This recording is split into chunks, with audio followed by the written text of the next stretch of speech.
안녕하세요. 산모라인 내과의원 원장 이길선입니다. 올해 예년보다 더위가 늦게까지 가면서 독감 예방접종 시기에 독감 접종을 아직 하지 않고 미루고 계시는 분들이 많은데요.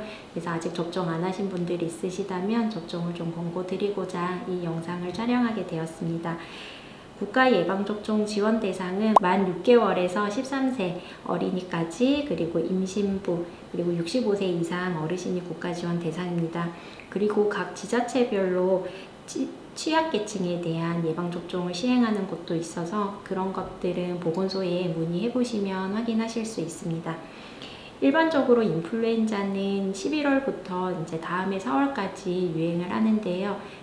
그래서 권고되는 예방접종 시기는 10월부터 12월까지입니다. 예방접종을 하고 항체가 생기는데 약 2주 정도 걸리기 때문에 유행 시기보다 조금 이르게 접종을 하시는 것이 필요합니다. 그러면 아직까지 접종을 안 하셨다면 가장 늦었다고 생각할 때가 가장 빠른 때입니다. 아직까지 접종 안 하신, 특히 이제 고위험군 65세 이상 어르신들 계시다면 빠르게 접종하시는 것이 좋겠습니다. 그러면 많이들 물어보시는 게 독감 예방접종 했는데 왜 감기에 걸리나요? 아니면 독감 접종했는데 왜 독감에 걸렸나요? 얘기들 많이 주시는데요.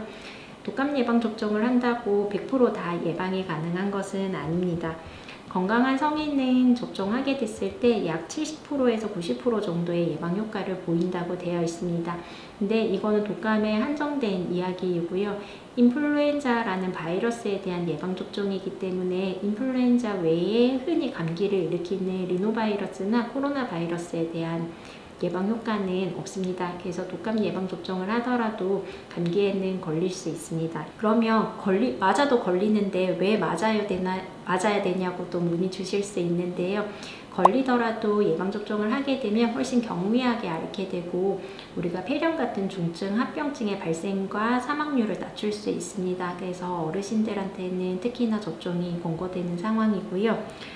그리고 왜 다른 예방접종들은 그냥 몇 번만 맞으면 평생 면역이 가는데 왜 독감 같은 경우는 매년 맞아야 되나요? 라는 말씀도 많이 주시는데요. 독감 예방접종 같은 경우는 매년 이제 그 해에 유행할 인플루엔자 바이러스를 WHO에서 예측을 합니다. 그 이유는 인플루엔자 바이러스가 변이가 심하기 때문에 그의 유행할 타입을 예상을 하게 되고요. 그럼 그거를 이제 발표를 하면 각 제약회사에서 그 자료를 바탕으로 해서 독감 예방 백신을 만들게 되는데 그 해에 예상한 바이러스와 예방접종이 잘 일치가 했다고 하더라도 그 다음 해가 되면 다시 바이러스의 변이가 생기면서 다른 종류의 바이러스에 감염이 되기 때문에 독감 예방접종 같은 경우는 또 매년 접종을 하셔야 되고요. 그리고 예방접종의 효과와도 관련이 있습니다. 독감 예방접종 같은 경우는 보통 항체가 유지되는 기간이 보통 3개월에서 길게 가면 12개월, 평균적으로 한 6개월 전후로 보고 있는데요. 그래서 올 가을에 예방접종을 하셨다면 내년 봄쯤에는 예방효과가 거의 사라진다고 보시면 됩니다. 그러면 독감 백신이 요즘에는 백신도 여러 가지던데 어떤 것들을 맞아야 되나요? 라는 얘기도 많이 주십니다. 옛날에는 이제 기억하실지 모르겠지만 3가 백신, 4가 백신 이렇게 백신이 종류가 나눠져 있었습니다. 그래서 국가에서는 3가 백신 접종을 해주고 본인이 사비로 돈을 더 들여서 4가 백신을 맞는 경우들도 있었는데요. 몇 년 전부터는 이제 국민들에게 무료로 제공해주는 백신도 모두 4가 백신으로 바뀌어서 현재는 대부분 예방접종은 4가 백신으로 접종한다고 보시면 되고요. 3가와 4가의 차이는 예방해주는 바이러스의 개수의 차이입니다. 3가 백신은 3가지 바이러스에 대한 예방 효과가 있고 4가 백신은 4가지 바이러스에 대한 예방 효과가 있습니다. 그래서 이 숫자가 커질수록 더 많은 바이러스에 대한 예방 효과가 있다고 보시면 되고요. 우리가 예방접종 할 때 보통 일반적으로 백신을 만들 때 유정란에 바이러스를 주입을 하고 그걸로 백신을 생산을 하게 되는데, 그래서 문진표에 보시면 항상 계란 알레르기가 있는지에 대한 물음이 있습니다. 계란 알레르기가 있으신 분들은 백신 접종으로 인해서 알레르기 반응이 생길 수 있기 때문에 그런 물음이 있는데요.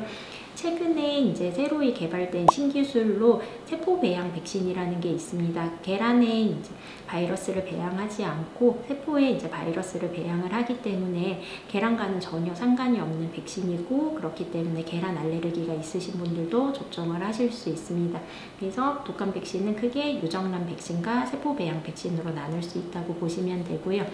또 이제 많이 물어보시는 게 수입 백신이 좋은가요? 아니면 국산 백신이 좋은가요? 라는 물음도 많이 주시는데, 국산 백신, 수입산 백신 같은 경우는 국내 제조, 해외 제조 상관없이 국내에 유통되는 백신은 무조건 인증을 통과한 백신만 유통이 됩니다. 그래서 효능 효과 면에서는 큰 차이는 없다고 보시면 되고요. 최근에 또 작년 올해 이제 나오기 시작한 백신이 고면역 원성 백신이라는 겁니다. 고령층의 경우 면역력이 떨어지다 보니까 예방접종을 해도 효과가 낮은 경우들이 있는데요. 기존 백신의 이제 면역 원성을 높여서 예방 효과를 개선한 백신이 이제 고면역 원성 백신이고요. 기존 백신보다 예방 효과가 약 한 20% 정도 높은 걸로 되어 있습니다. 하지만 아직까지는 이제 국가예방접종 사업에 포함되지 않았기 때문에 별도의 비용이 발생하게 되고, 일반적인 독감 백신보다는 좀 고가입니다. 약 6만 원 정도의 가격이 형성되어 있습니다. 그러면 독감 백신 이제 접종을 했는데 어떤 이상 반응들을 주의해야 될지 설명드려 보겠습니다. 독감 예방접종 다들 이제 그래도 한두 번씩은 다 해보셨을 텐데요. 맞고 나서 보통 크게 불편하지 않은 경우가 대부분입니다. 불편함이 있더라도 주사 부위에 약간 이제 발적, 약간의 통증, 이 정도가 가장 흔한 증상이고요. 대부분 1, 2일 내에 소실됩니다. 그 다음으로 이제 약 1% 미만에서 발생하는 부작용인데, 주사 맞고 나서 그날 저녁에 집에 가서 몸살처럼 열이 나거나 근육통이 있거나 한 경우들입니다. 이런 경우들도 대부분이 1, 2일 정도 지속되다가 저절로 좋아지는 경우들이 많고, 증상이 있다면 타이레놀 같은 약제들 복용해 보실 수 있습니다. 그리고 굉장히 드물게 두드러기나 혈관 부종, 아나필락시스 같은 부작용들이 있을 수 있는데, 드문 부작용이기도 하고, 특히나 중증 계란 알레르기가 있으신 분들은 그런 경우 이제 이런 부작용이 있을 수 있기 때문에 앞서 말씀드렸던 세포 배양 백신으로 접종하시는 것이 도움이 될 수 있겠습니다. 이상 독감 백신에 대해서 오늘 살펴보았는데요. 아직 접종 안 하신 분들 있다면 빨리 병원으로 가셔서 접종하시기 바랍니다.